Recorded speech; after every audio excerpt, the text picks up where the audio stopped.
Hello, everybody, and welcome to the episode number 40 of the Creative Insider.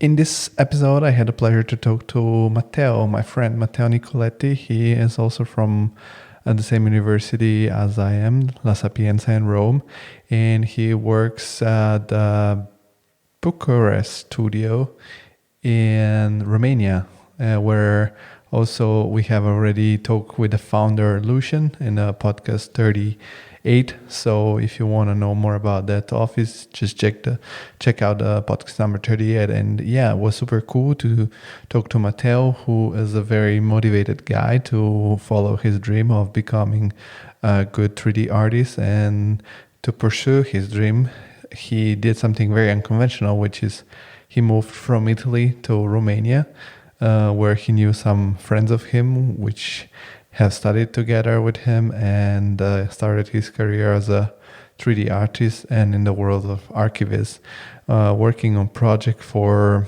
studios such as Björke Ingels and Gale Architects. So pretty cool. And I was so happy and inspired by Matteo that he took his step in his life.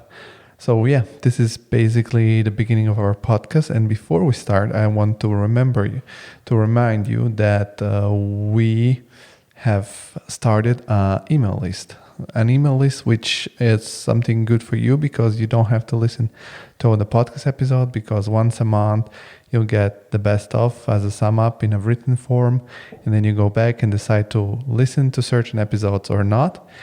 And also, we have social media channels which you could follow, because we have launched the TCI Hits, which will be carousels about creative hustle, creative improvement, creative triggers, and creative skills. Every Friday, a carousel with 10 slides, which are going to help you to level up your creative game. So check the link in the description. Instagram is at TCI Podcast. LinkedIn is the Creative Insider. Facebook is the Creative Insider. Follow our pages.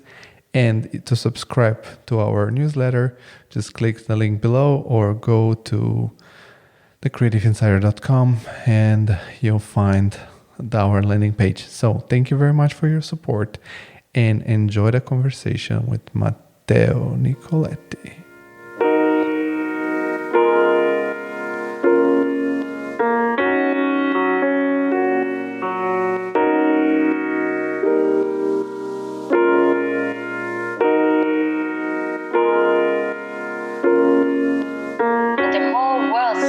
Just like that.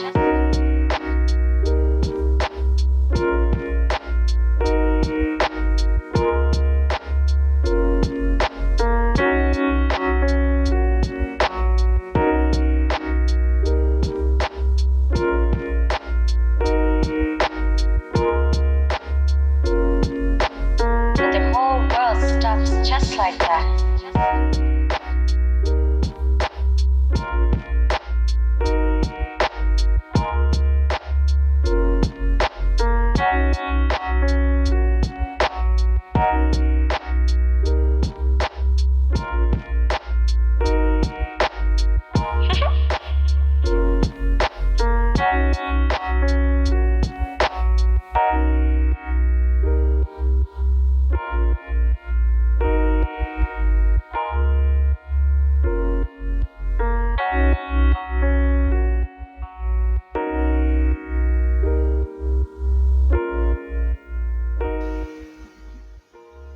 Hello, Matteo. How are you doing, man?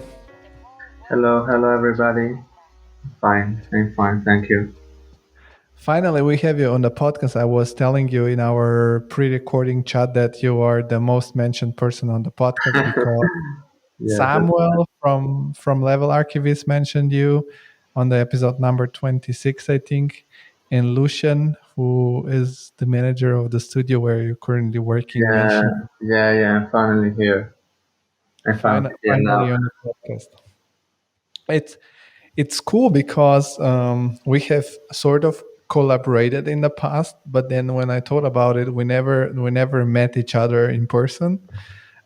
We practiced long distance work already before before it was needed at all. Yeah, And yeah, yeah, that's true. We already had the opportunity some years ago now yeah, to work together now, certainly we can say. yes, So and it it's a was pleasure to have this opportunity now to talk a little bit together again. yes. You're very.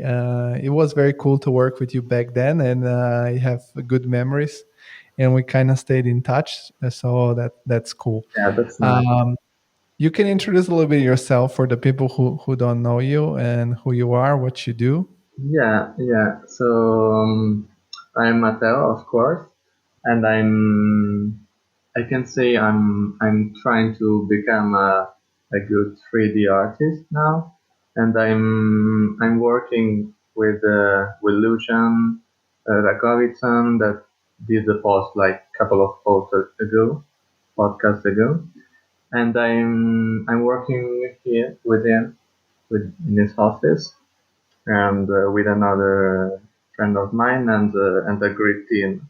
And nothing, we are working there together and as in archviz.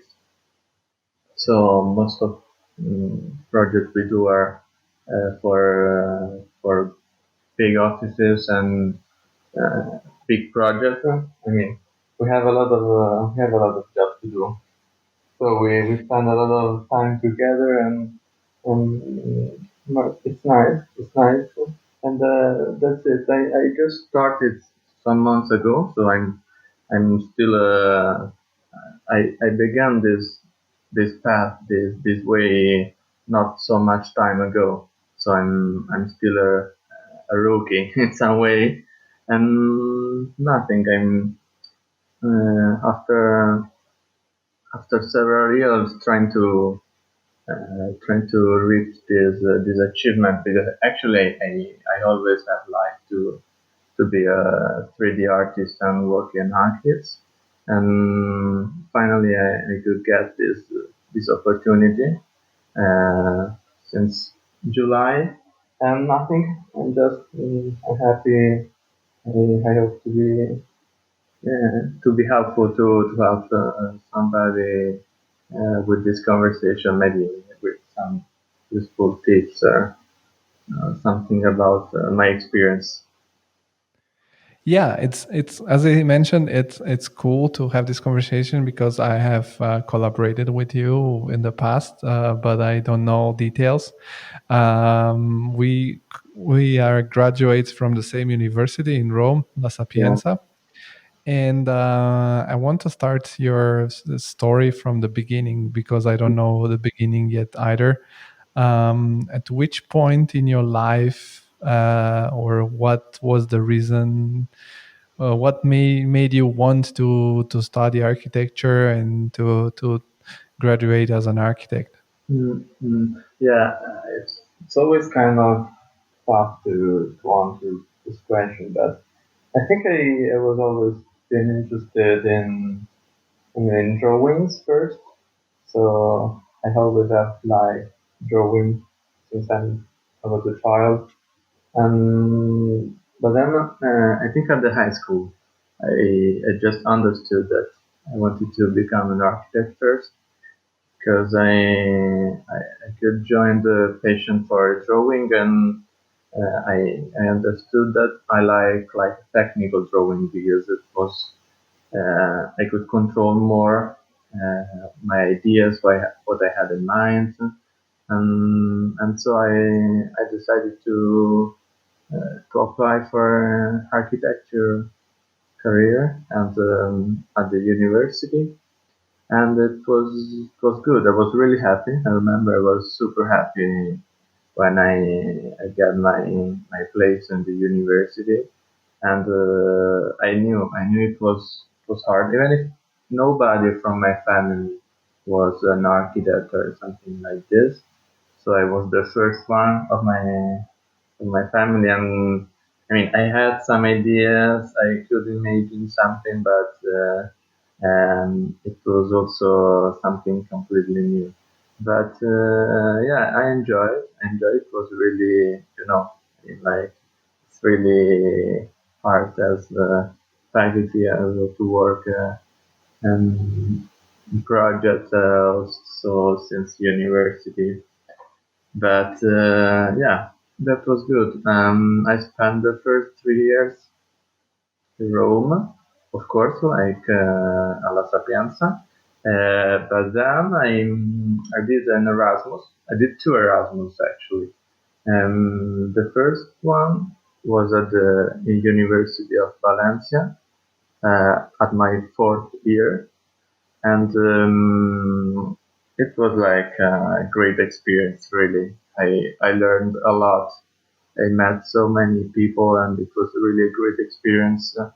I could study 1 year there, and it was really important to me. Also studying in another university where everything is kind of different. Like the approach to the project, the approach to the subjects. It was really formative, and also like human experience was great because Erasmus is always something kind of epic, no? And yeah, it was really good. And then, so I mean, like when I was going to end the Erasmus in Valencia, so around May, there were applications for Erasmus of the next year. And it was funny because I mean, like for my degree, I think for our degree, that is 5 year degree, we had the opportunity to do two Erasmus because usually you can do 1 year of Erasmus in the 3 year degree and in the bachelor, and the 1 year in the master. But our career was 5 year long, so we had the opportunity to do 2 years of Erasmus. And so I tried to apply again, and the second time I won a scholarship to make my Erasmus in Lisbon. That was like really different experience because I mean I already came from the other Erasmus, so the mood was a bit different, and I wanted to try different kind of things, like for example working in an office abroad. That's not always simple, about when you're intern, and so I took the chance to do it while I was doing my Erasmus there, and it was really good experience too. And I think from that moment on, I really first of all, I really understood what working as an architect meant, and this really changed my mind in some way. Um, and then I think I started to think about archviz in a more serious way because in the office where I worked, that was, can I say the name right? It's not the it's Yes. okay, no? Yes. Okay, I worked in this office that is called Ternulo Melo, and I take the opportunity also to say goodbye to the guys there. It was really nice experience, and it was That was where, in which country? Sorry, again, in Spain or yeah, no, the second Erasmus I did, it was in Lisbon, so in Portugal. and there you found also this job as an intern. Yeah, exactly. I decided to to work a bit also because like in our degree we don't really have the internship. We don't really have to do an internship as around. Yeah, I know, because I was always thinking I want to do something, to find connections to start working. And I went to the university office for an internship, and they were like, "Why you want to do an internship? You don't have to do Yeah, it." I'm like, "Yeah, but how do you want me to start working one day?" Like, yeah, yeah, that was. That was really kind weird. of weird now that we can finish our master and we can graduate, and then you just don't really know how to work if you didn't work before during the degree, because actually you don't really have to. So yeah, I tried this experience, and it was really important because I started to work in the field of architecture. Like really, that was very different from studying on books and on projects at the university. When you deal with real life, it's kind of different. And I also started to uh, born in my mind the idea of working in archviz. I mean, it was still at the very beginning state, but I think from that point on, I started to see also this world in a different way, some way. You mentioned that when you moved abroad, and this is for me very important when you start to do something like an Erasmus experience, is that yeah, that you open your mind, your horizons get brighter, and you get to know new ways of working and new ways of thinking, sort of leaving your comfort zone. And you mentioned that in Valencia was first different approach than Italy, and then you went to Portugal. What do you think? In which way was different there? What did you learn from those experiences that was different from what you were used to know in Italy? Yeah, so the matter is that the university in Valencia was a polytechnic university. So there were a lot of engineers subjects, not the engineer, but like the subject like structure or like physics and Yeah, scientific more subjects scientific stuff. were much more developed, and they were developed in a really different way than in Italy. So, like for example, they had every year since first year to the last one a structure subject, urbanism subject, and they were really really deeply developed, and it was kind of different from what I was used to, because in Italy it's a bit different.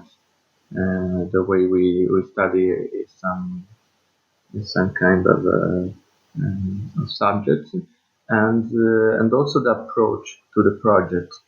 I mean, this engineering, we can say, method also was referred to the project like architectural project. In fact, we also had to study a lot more the technical aspect of the project, and every project I did in the university I mean, had to be studied in a way that, for example, tomorrow could be built. So but all this without putting the theoretical aspect in a second ground. It was like on the same level. This is I think can be the most important difference, that like the technical aspect and the theoretical and compositive and philosophical, we can think some way, aspect of the project uh, were put on the same level. So you have to take care of both aspects of the with the same importance in the same way in some way. I think.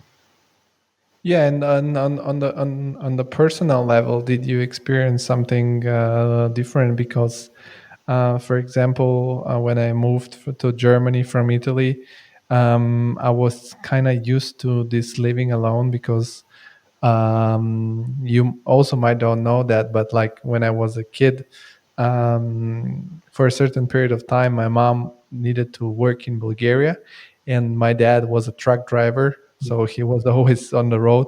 And I wanted to, I needed to take care of myself, so I didn't have this much cultural like or life experience shock. Was that the first time you were leaving Yeah, home from? yeah. For me, actually, was the first time. Yeah, I had to that I Did you? lived alone. Actually, I was not really alone because I had also some flatmates. So it's different to stay completely alone or with other people. I mean, I don't know if it's better or it's worse, but it's different. So yeah, it was really strange for me to live in a without my parents because of course you have to take care of a lot of things when you live alone, and of course that personally that helped me to a lot to grow yeah, it was funny because then you have to take care of the rent, the bill, but also going to the grocery and cleaning all the spaces. Above all, when you share with other people, with other flatmates, uh, you have to take care of maybe much more aspect of cleaning and respect the spaces where you live because you're not alone.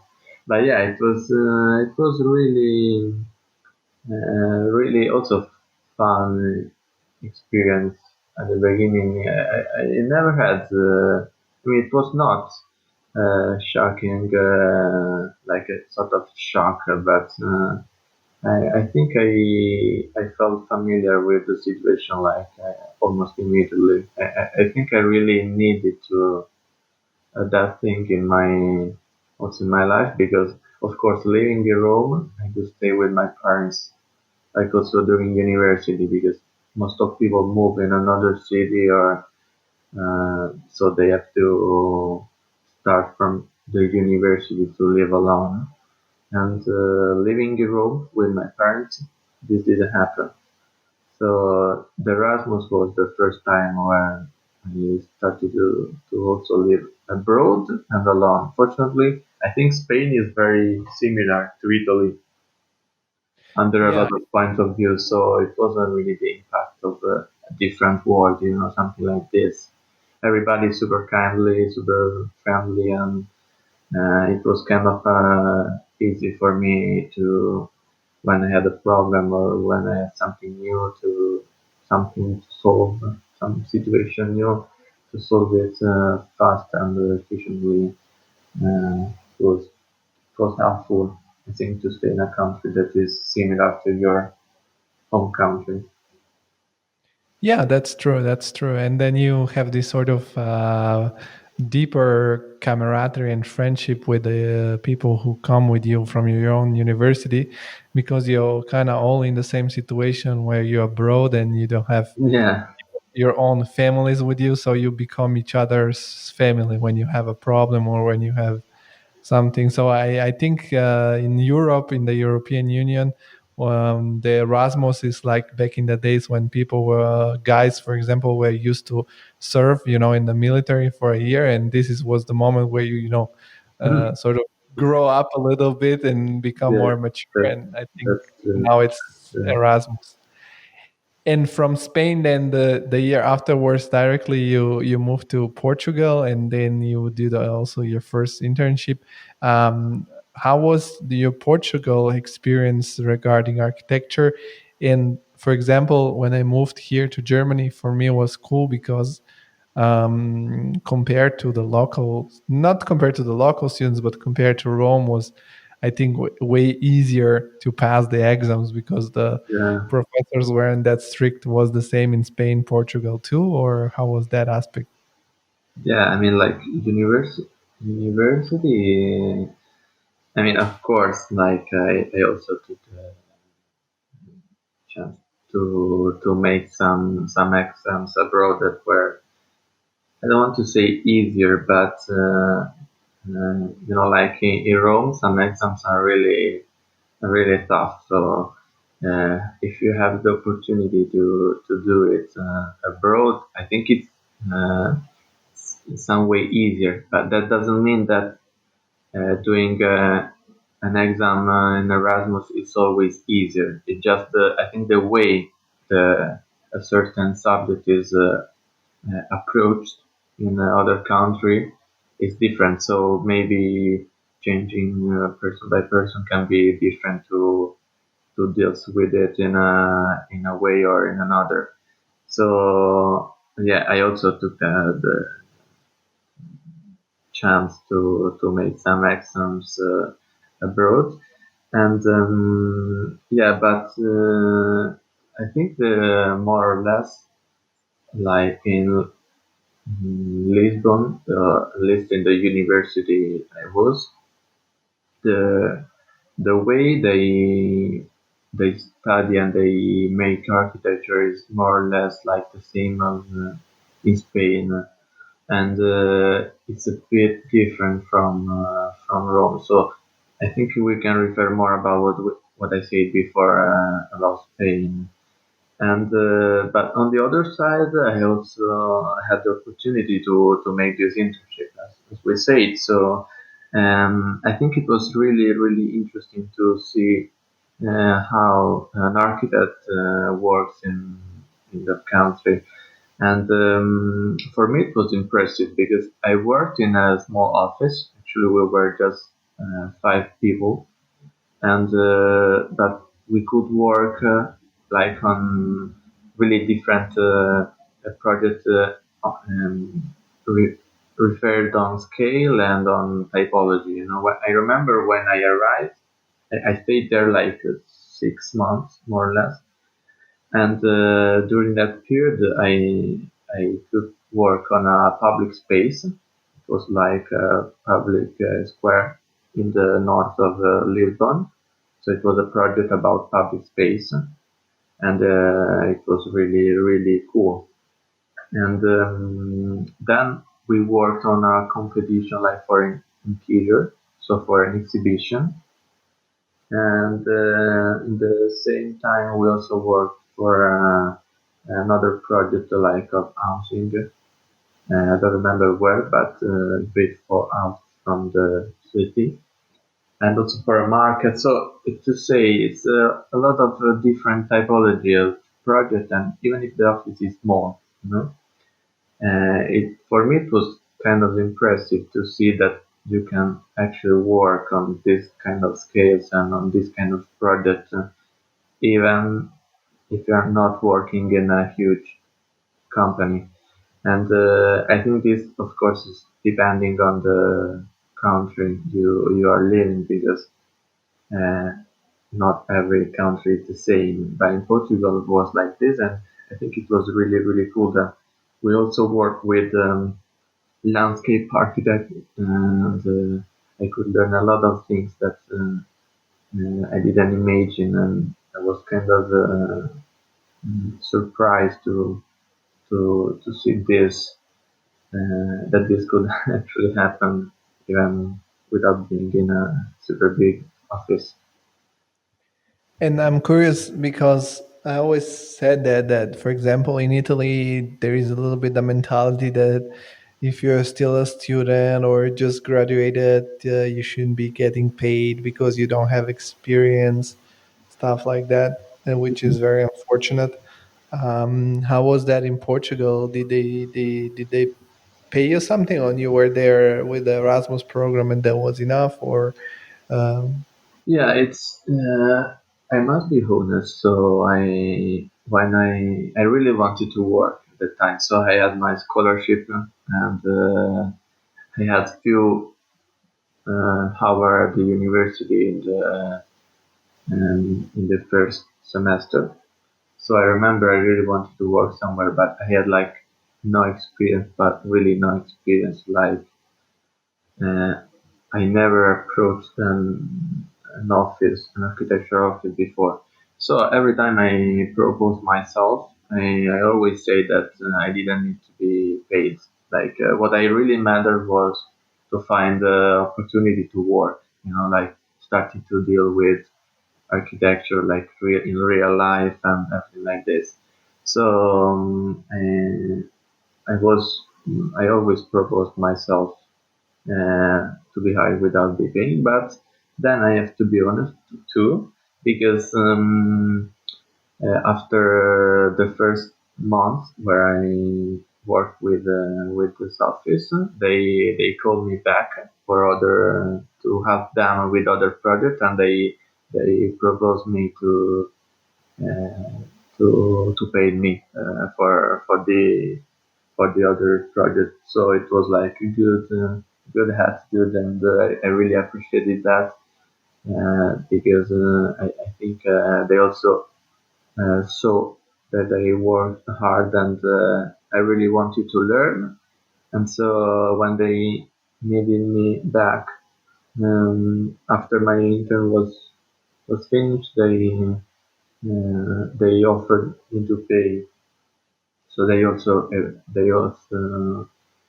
appreciated and wanted to reward my work, and that was I think it was really good. No, to, Yeah, of course. To have some extra money, also it's nice and makes you feel super good that you're getting those money by doing something that you love to do. So at least in I because I started the same way as you did, but I was always like, okay, I need to get some money already in the beginning, because it's just, I didn't want to have my family paying for all the yeah, stuff. yeah, of course, I understand perfectly. I mean, Yeah, I just had the opportunity to use my Erasmus scholarship, so and I yeah, didn't have to sacrifice too much time to other things, so I could fill the gaps of and trying to grow as and trying to experience something different. So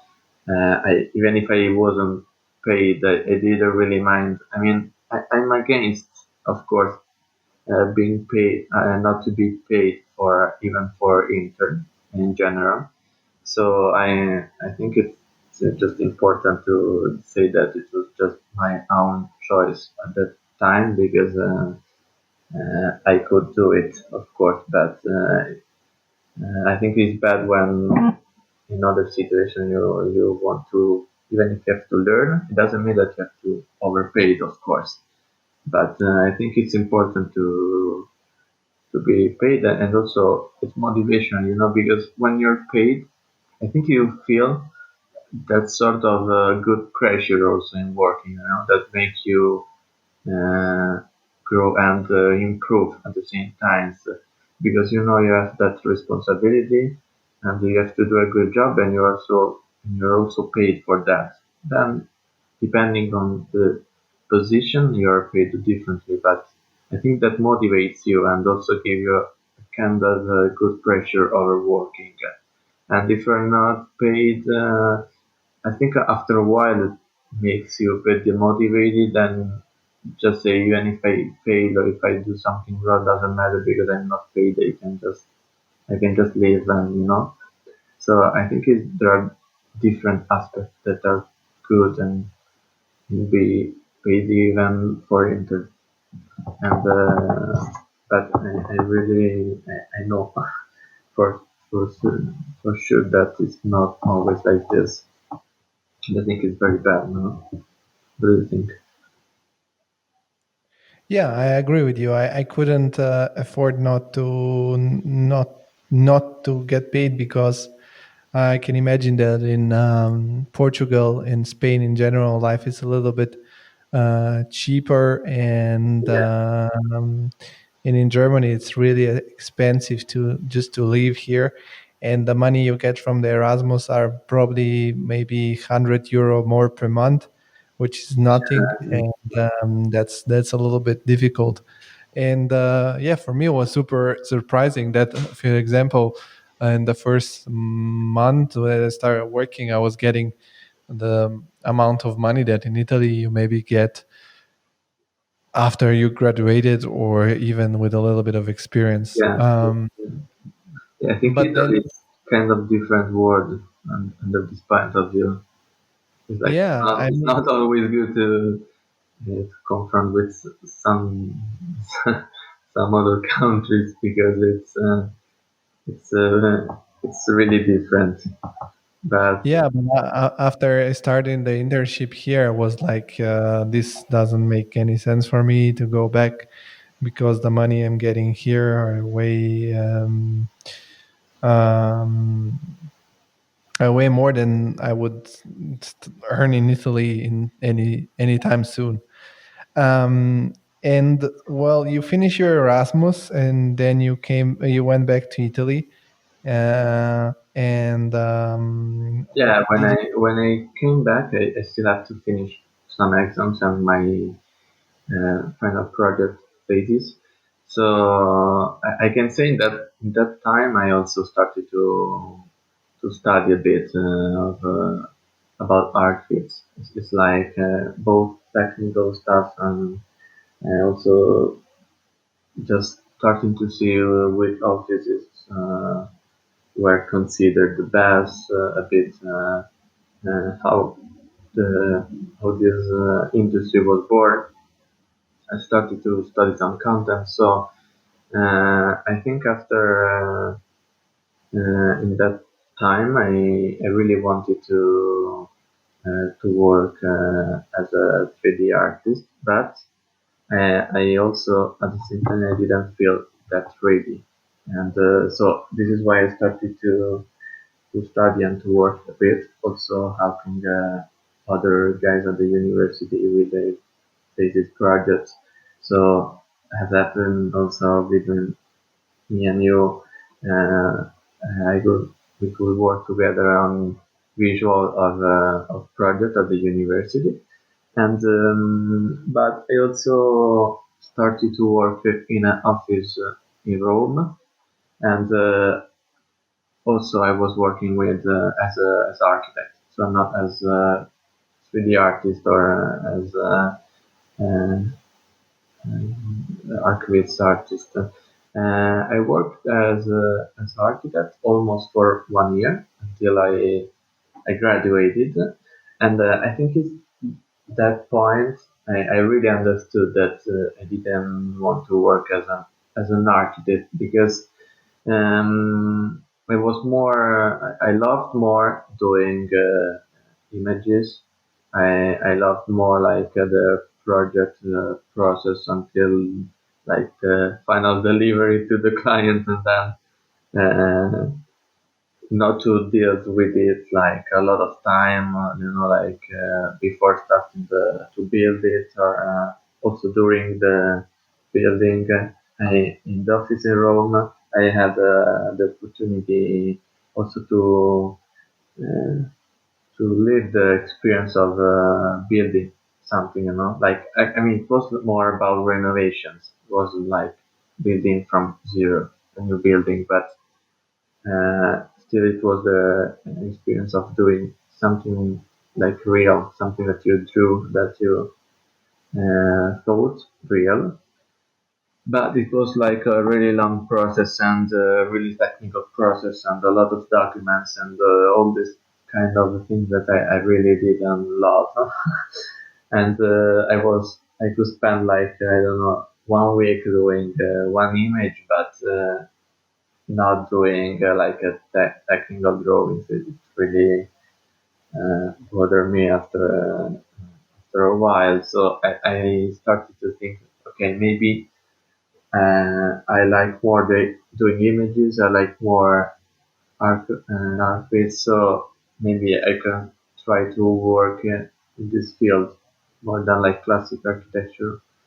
And so that's it. While working and I finished to study, I started to mm, discover with this word, and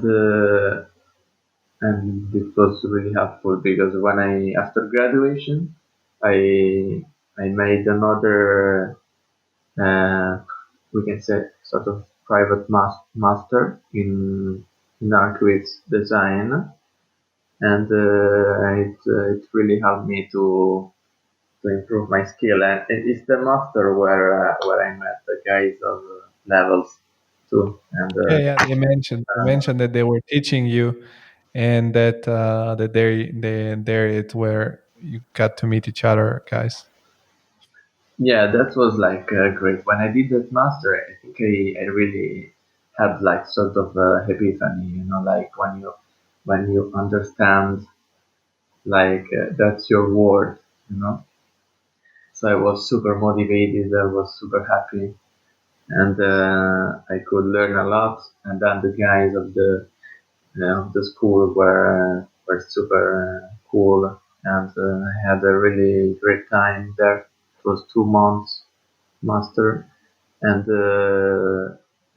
I really had the opportunity of meet uh, great people, and also uh, great people from the field actually.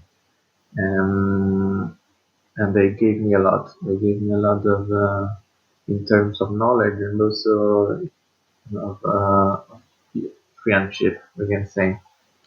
So after that time, I understood that I wanted to work in this field and this industry, and it was a path that was still a bit long to be. It was an achievement that still took a bit of time to be reached, but then it was cool. And also for this master, I had to move from Rome to the north of Italy. So I mean, like Spain, since the Erasmus in Spain, I always moved like from country to from city to city, and and then yeah, now I am in Bucharest, and I don't know. Let's see how it will But go. I in, also I was I also in I also lived for a small period, like 1 month in Budapest. Maybe we can talk a bit later about this experience before COVID. But I'm curious. This master in which city exactly was it, and what did you? How long was it? What did you learn? How much did you need to pay for this master? I'm just curious for the matter for the listeners to understand, because it's also cool to understand what was your learning path to be able at least enough to join an archivist office. So we have had. Yeah, yeah, Guys, we have had Samuel from Levels Archivist in Milan, who is one of the was or is still one of the teachers, and but yeah, yeah. I heard a little bit on the side of the teacher, and you as a student, what was the It's cool. program, what It's did you cool pay, and to have the other side of the moon or not. So let's see. The master was in Vienna. It is a city in the north, like close. We can see. Uh, yeah, it's in the. We can refer to Venice more or less. It's not close to Venice, but more or less that area. No, and yeah, it was really cool because I think the way the master was organized was really cool because when you work in archviz, I mean, it's not just about to know how to use a program. It's like it's a lot of knowledge, and I think there are different fields that you have to be good in. So it was cool to have this master that was divided into actually different modules. The first one, it was about photography, and I think it was really important to know about photography because actually archviz and images of architecture are based on photography. No, this is what we try to reach the photographic aspect, but not I think not only about photorealism, because there are a lot of style of doing images and artworks. But I think photography should be always as basic for all kind of styles. So the photographic approach in terms of composition, in terms of light, like all these kind of things. And we did also some exercise on the field, taking photos for like product design, so we could also uh, test how you take a picture, and so it is cool to know, because when you have to make a render, you can also use the same approach, the same mentality that you use when you take a picture of architecture or of product. So we had this starting point with photography, and then we moved to technical stuff, you can say. So we learned how to model and how to render uh, with the 3ds Max. That is the program we used um, during the master, and V-Ray for 3ds Max. That was the render engine we used to render. So there was a part with the technical lessons, and then there was the project that we did, and we had to pick some photos that we liked, and we had to try to replicate the same photo. So we had to take care to model furniture, if there were some furniture, or use other assets. If we had assets that were similar, equal to the one in the picture, try to replicate the light, and we could, like make an image from zero to the end.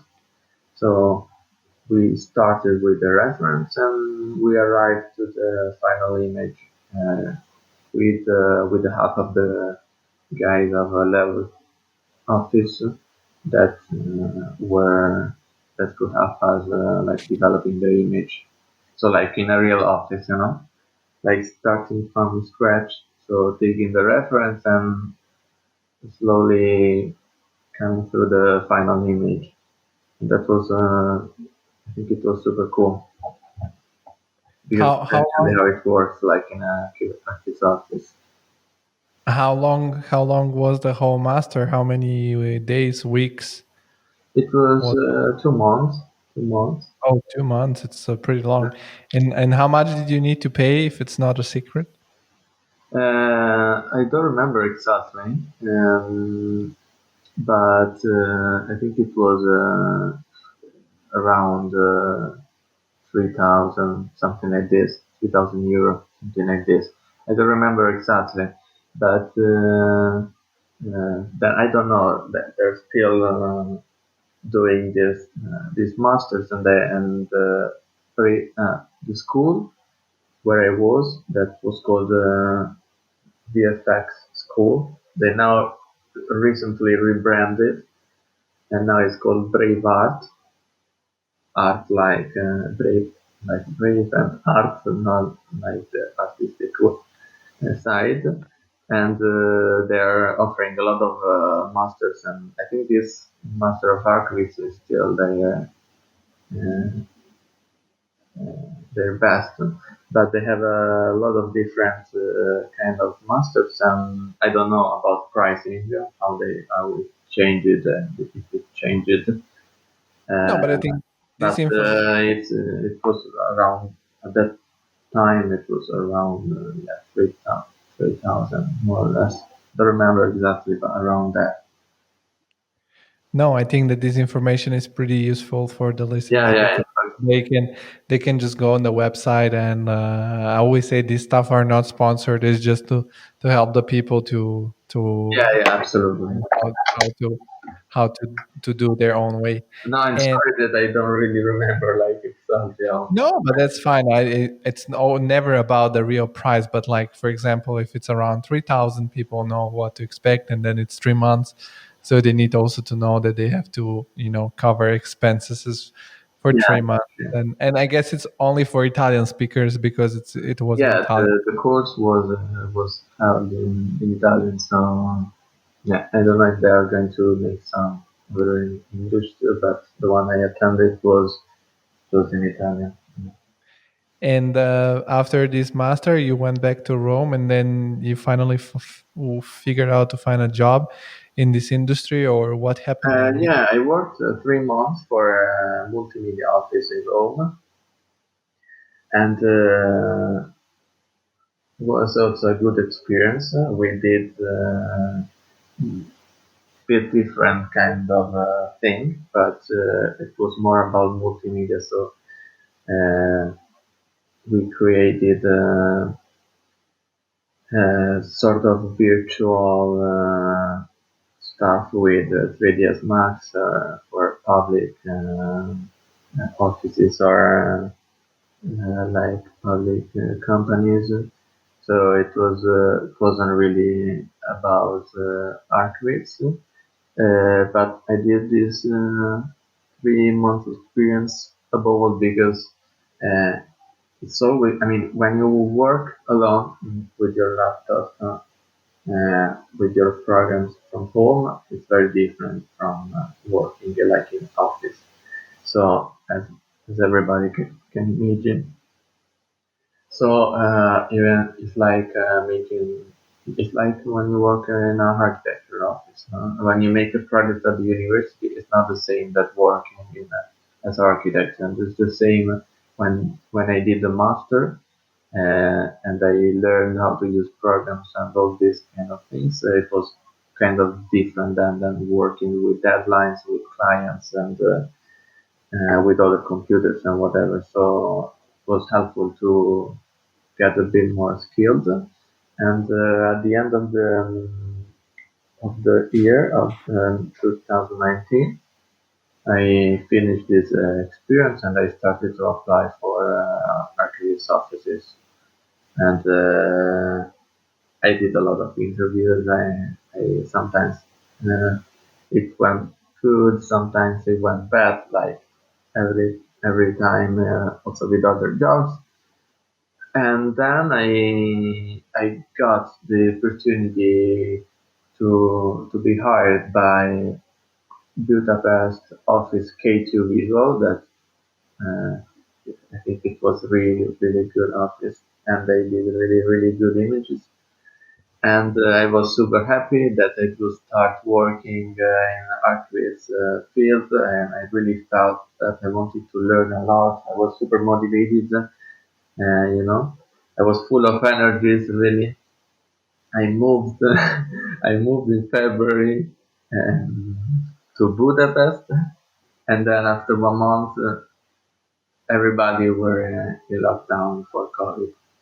So it was like maybe the worst period of my life because it was like when you reach your goal and like pandemic happened, like something you can never imagine in your life and happens, and I had to start everything from from zero again because unfortunately, I mean, in February, March, like all offices that weren't like big companies sort of closed in some way. So put in standby their projects, lost some clients. It was like a really bad situation. So unfortunately, I had to interrupt our relation, like working relationship, like immediately because there were uncertainty about how it would have gone.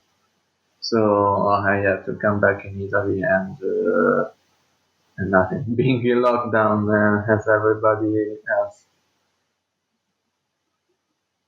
Yeah, I mean, the lockdown in Italy was the first one in Europe, and then slowly the lockdown started everywhere. So I can imagine it was pretty uncomfortable. At which at which offices did you apply? And I'm curious if there is some online portfolio of yours that you use, which I will have the possibility to include in the description of the Yeah, yeah, podcast. sure. Yeah, I applied in a lot of offices. I don't remember all the all the offices I applied because sometimes I applied like spontaneous application. So offices that really didn't hire at that time, and other offices that were instead hiring. So I applied. I remember I applied for. I think Estetica office in Barcelona, and I applied for I don't know, another office like I think the Works maybe no Prolog in Amsterdam, and I applied then for ZOA in Budapest too, and for uh, Brick Visual in Budapest for K2. In Budapest, a lot of offices of archviz are in Budapest. They're all good. At the end, yeah, I decided to go to K2 Visual, and it was, I mean, it started as a good experience, but certainly had to end, And unfortunately. and from there you went back to Italy, and that was in February 2020. And you stayed in Italy until summer, or when did you move to Romania? When did you say? In July, or? Yeah, I moved in July actually because in the office where I am, with Lucian, the other partner is Ovidio, and we were already friends from the university because Ovi studied in La Sapienza University, Rome too, in the 3 year uh, degree in the bachelor, and so we met there some years before, like I think when I was at the second year probably, and we met there and we did our first competition. I mean, it was the first competition for me. I don't think for maybe Ovi did more before, and we also got a honorable mention. So it was a young architect competition, and we got an honorable mention, and I felt really good in working with him. And I think he was already like super skilled, and he got a lot of experiences in good offices abroad. And for me, it was really a reference point as like architecture student. And we just keep in contact along the years. Then we went to work at Peak too. So we always, with time to time, we get in contact, and at the beginning of the 2020, when I started to hire to look for a job, Ovi also told me that they were starting their own firm with Lucian, and they started few months before, and asked me about the possibility to join. But at the beginning, I prefer to work in another office that was already established, like that had a bit more experience, and so we just left the door open for the future, and then nothing in June we talked back, and when the situation of COVID was a bit better, and they had a lot of projects and a lot of more projects coming, and it was super interesting. And I decided to move here to Bucharest, and and now I'm working here with them and all the team, and I'm really growing like a lot, and I think super fast,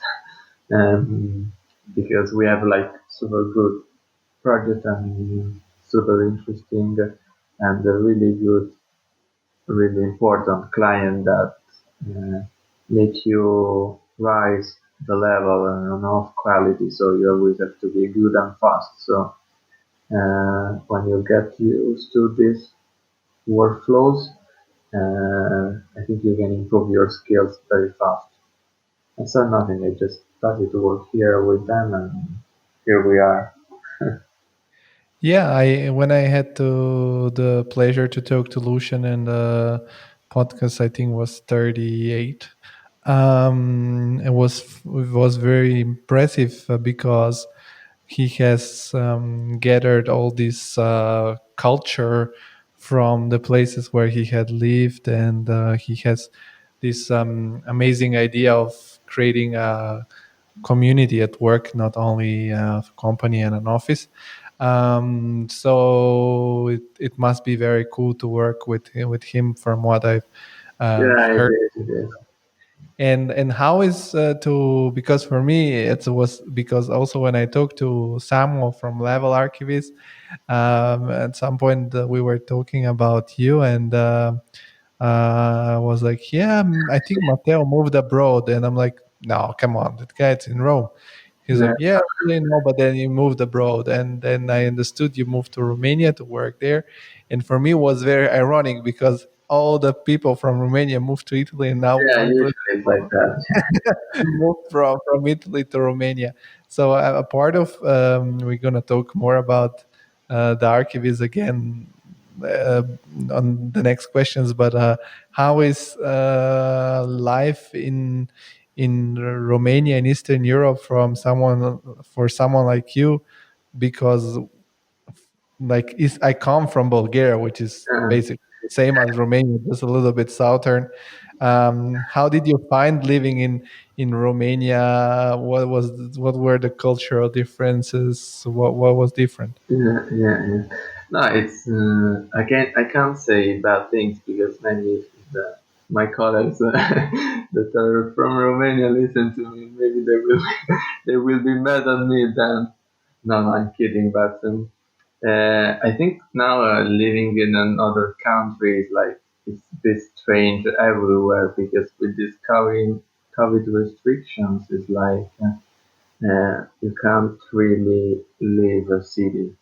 You know, it's like most of places are closed and there are curfews, and so it's kind of like very restrictive, and so it's difficult to explore a new city when and above when you have to work, so you don't have like all day to go around like when you're a tourist.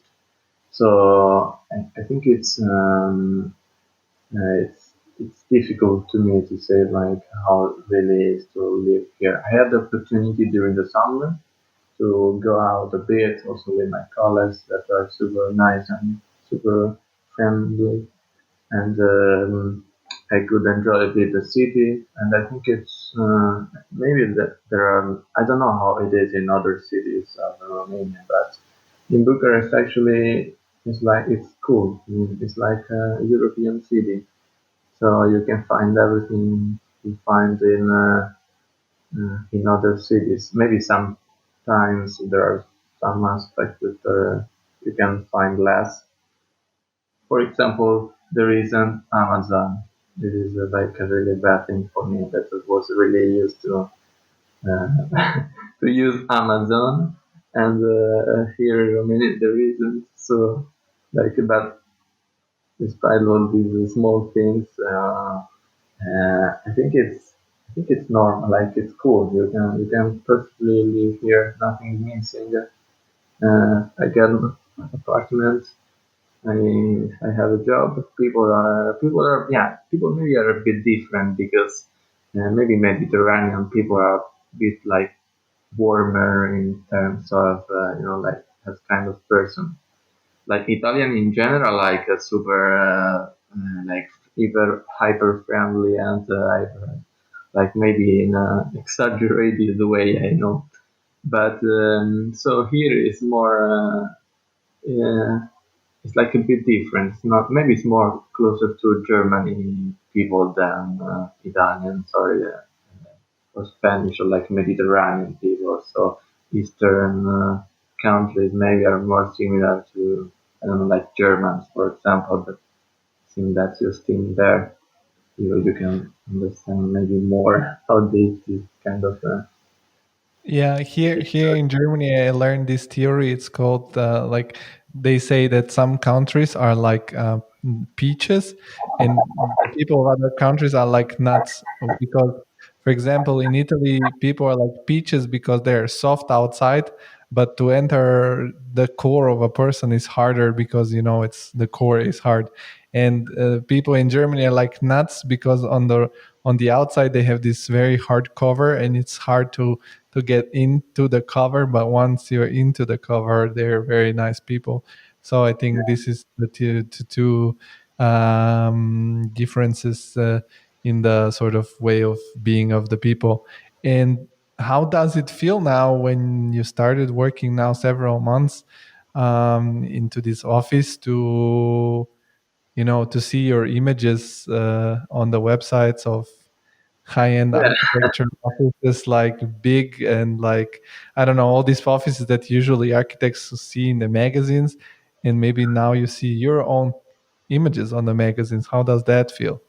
yeah. I really have in mind the conversation of Federico Bianculo that I listened some time ago. I don't remember if it was the one on your podcast or if it was another uh, interview somewhere, but he talked about expectation. No?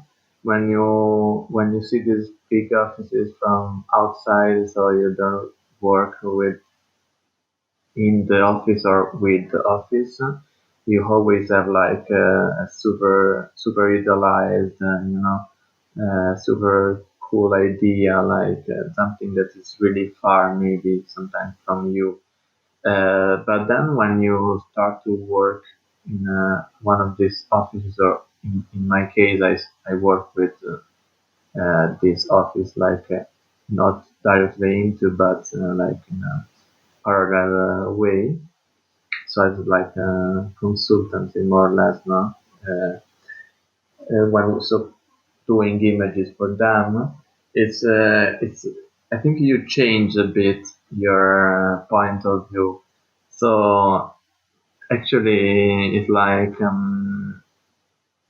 it's not for me. It's not like working for a smaller office. I mean, of course, the kind of project is very difficult. So the pressure, like the positive pressure and the responsibility you feel, it's a bit different. But personally, I don't feel any difference between working for big, for example, or Roma, or working with a smaller office. I think for me, all works are important the same, but of course, it's always a pleasure when you see your job published somewhere, or when you can share something you do with with others, and so if the work you did is for a big client, of course, it's better because it means that you did a really good job, and so you handle good responsibility and the pressure you had. But then, like in the everyday life, working for a client or working for another is not different. It's like you always have to put the same effort and the same energy and give and take from the client. So it's most about like the post process, like after you deliver. if you get like good feedback for a client from a client or another, of course, a bit make you like happier or, or a bit less. But I think when you work, it's not different. It's just more about maybe sometimes the idea we have of some offices is a bit idealized, and so, but then when you are inside situation, or when you work in office, or when you work with the office, it's not so much different than working from smaller firms. It's just maybe the type of stress that you have to face is a bit different, but uh, I think everybody should handle it when if you get used to. Yeah. Yeah, I think it's a topic that is really interesting because I had the same idea before. Like before coming, I said like, oh, my dream is like make images for Roma for big like this kind of stuff. Like it was super idealized in my mind, but then when I start to work, it's like okay, just a different kind of responsibility in some way or a bit more pressure, but it's not so much different than working with another firm. Yes, I understand what you're saying there.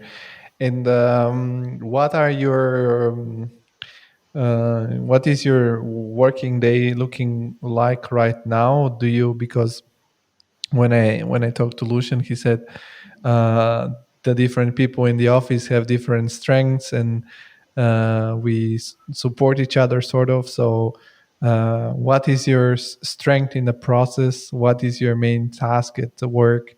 What do you feel now you're best at? What is your favorite? Yeah, it's true. I think it's Lucian also referred about the experience because, of course, like there are some of the colleagues that arrived before, and I think we all people are working now in the office. We started when we entered in the office.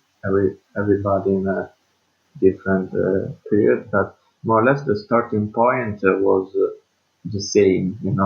Then of course after some of the colleagues has more experience because it's working since more time.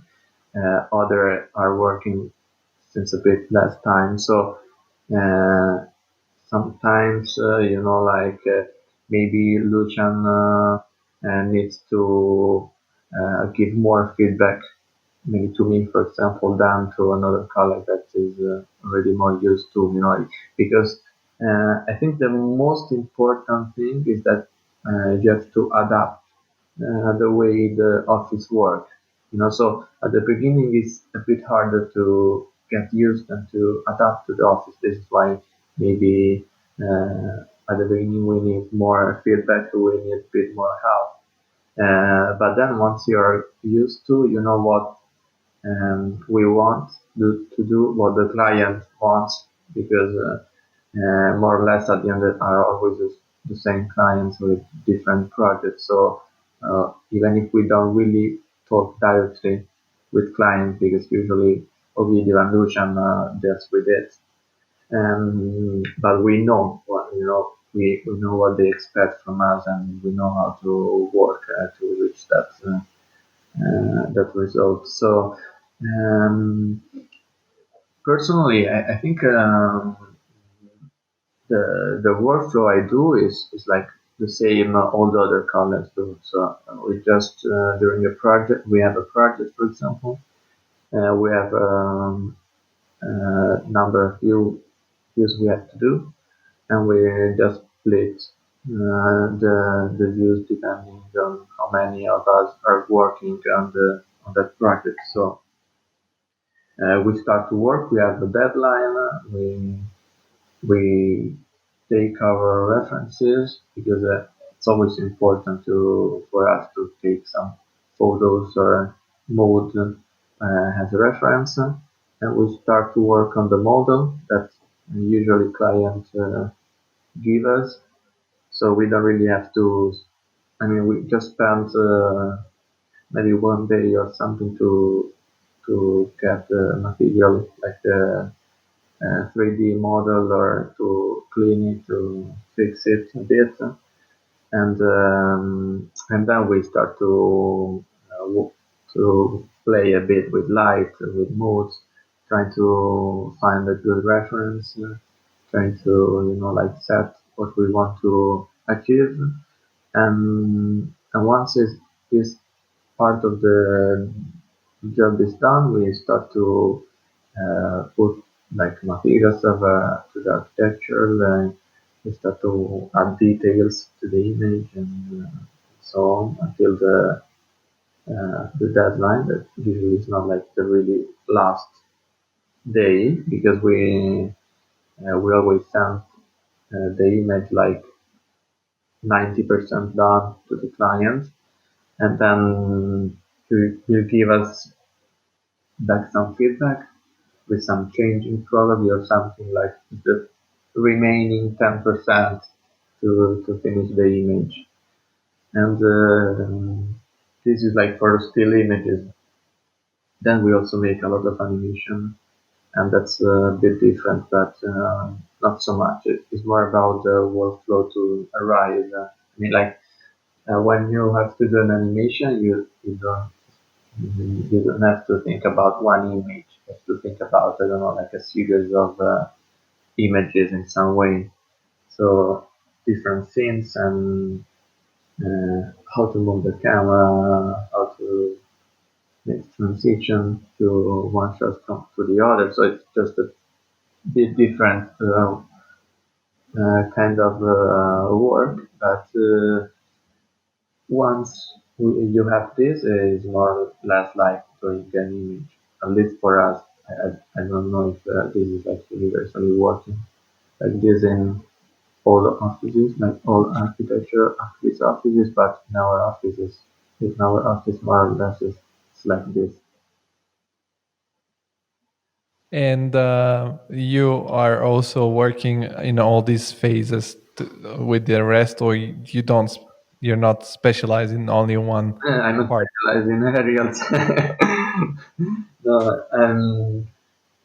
no, I just do the same that all the other colleagues do. We just do all the same thing, and then if we need help in some way, we just help each other. But we are not divided into like uh, specific tasks. Like I do an image, and another colleague do another image. Like we do the same thing. Then we always talk. Like we always go to watch others' images to give like internal feedback. What can be done better? What can be done a bit in a different way? So we always give us like internal feedbacks, and but yeah, like we always do, like everybody does the same thing more or less. I see. And I don't know if you have listened to another podcast that I have done in the beginning about our archivist. It was with Valentina Baruffo. Ah, yeah, She's also yeah, yeah, she's also Italian, and she worked at Brick Visuals, Eve Images, and she's currently at Pixel Flakes. yeah, and her by her name. And I have asked her because she had told me this. She said I worked in Budapest, and she said the money were great for Budapest, but as soon as I was leaving the country, it would have been very expensive, to go to Germany or Italy. And I don't want to know how much money you're making, also because probably all of your colleagues gonna listen to this podcast. But I'm curious to know if someone that's like you from Italy or Germany or countries like that and goes to Romania to follow the dream to learn more about archivists just because there is more developed like compared to like with the money you're getting there? Are they similar to what would you get in Italy? I don't know Or this for other architects offices that are in Romania because there are also several there. But in our office, I mean, like personally, my salary is like aligned with the European standard for my position. It's not like if I go in Italy, probably. And in Italy, I don't want to say that, but because it's kind of hard. I think in Italy, maybe I could get also less paid. But like in Spain or in Portugal, I mean, I could get the same salary like everywhere. I don't know in Germany, maybe it's a bit more expensive. But I think for like personally in the office, for the position I have is like the salary line with like European standard is not like good just for Bucharest. It's like good normally like for every city.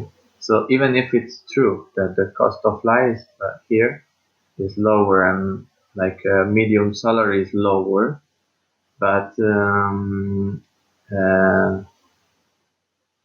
uh, like for in your industry, it's pretty much the same as you would. our law industry is not, it's not about country. Yeah. I mean, of course, it influences a bit because there is like a medium industry, I think, sort of salary. But then, of course, if you are in Budapest or in Bucharest, it can be also a bit lower than, I don't know, if you go to work in a firm in London or in Germany, for example. I And remember this is interesting. I can say I did an application as 3D artist at Foster in London, like in December 2019, and during the interview and everything, they told me like also about salary and whatever, and it was for me it was like super high for a junior position, like. But then the like cost of life in London, if you earn like £2,000 per month in London, is not that much actually. So of course there are some exceptions. Some cities that maybe in Germany is a bit more expensive or in London, but um, I think like the average of the salary is, is the same everywhere. And then depending on position, of course, if you work as junior or a senior or I don't know, art director, it changes, but it's not depending. I think it's not really depending on the country where you are, but for some exceptions, yeah, for cities that so are actually like more expensive. I mean I think it's very interesting that we covered your story because, as I said in the beginning of our conversation, we have worked together in the period of time when you were helping people with their master theses, and I was in a very complicated situation because I was doing my master thesis from Germany in Italy, and in the end, I had very short deadlines and not enough time. So you helped me a little bit with that, and it was very cool, and I was very happy.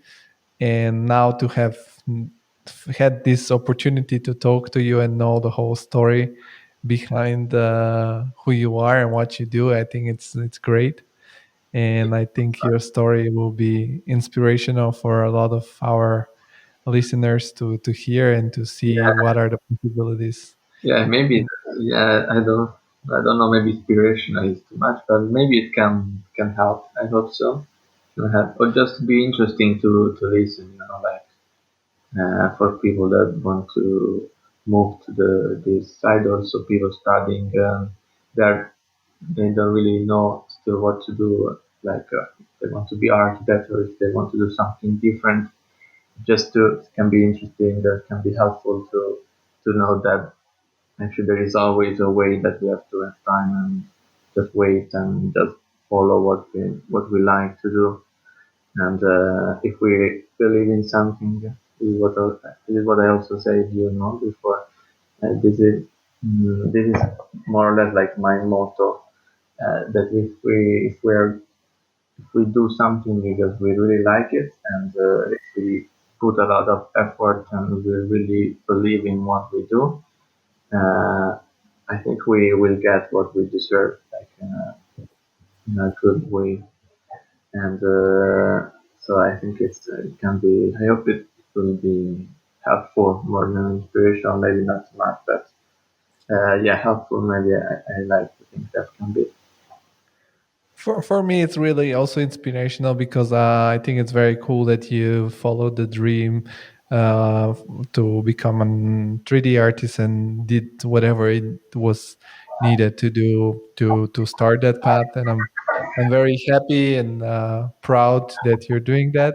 And now, before we conclude the podcast, I want to ask you to shout out where people can find more about you on the internet, and of course Yeah, sure, everything sure. they will be linked to the description. Yeah, So yeah. I just usually I post some of my works on Instagram, so maybe we can touch down the links to the profile on with the podcast, and so I share it on Instagram. That I also use as sort of portfolio. So I usually just post some of my works, and also on Behance. Behance also I post my work there. So I think that are the most important, like the most used platform where I share this my works. And then of course, like on Bucharest Studio website, that is not still online but will be soon. And that's it. I think. Yeah, these are the most, or LinkedIn too. But yeah, I will yeah, share this conversation there too. So if somebody wants to get the podcast from there, it's good. yes. So we'll put all in the links in the description, and the description of the podcast. Also, the guests, the listeners will find the links to our monthly newsletter, where you get a sum up of the best of each month. So you don't have to listen to all the podcasts, but you get the best of in a written form, which you can check quickly and decide to listen or not to listen to the podcast. And I suggest you to follow also our social media channels, because we have launched on Friday at the 12th, that we launched the hits, which will be carousels every Friday on different topics related with creativity, which might be helpful for everybody. So this is what I can suggest the listeners to follow at TCI Podcast or the Creative Insider on LinkedIn and Facebook. So Matteo, thank you very much one Thank more you, time. thank you, thank you. It was a pleasure to talk with you a little bit after this. and and I hope to come to visit you guys in Romania as soon as You possible. will be welcome. Yes. So thank you very much, and bye bye. Thank you. Bye. Bye.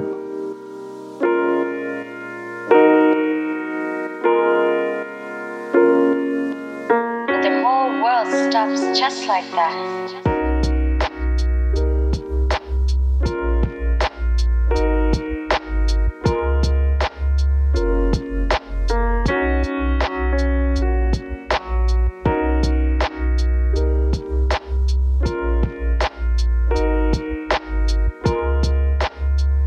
The whole world stops just like that.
just like that.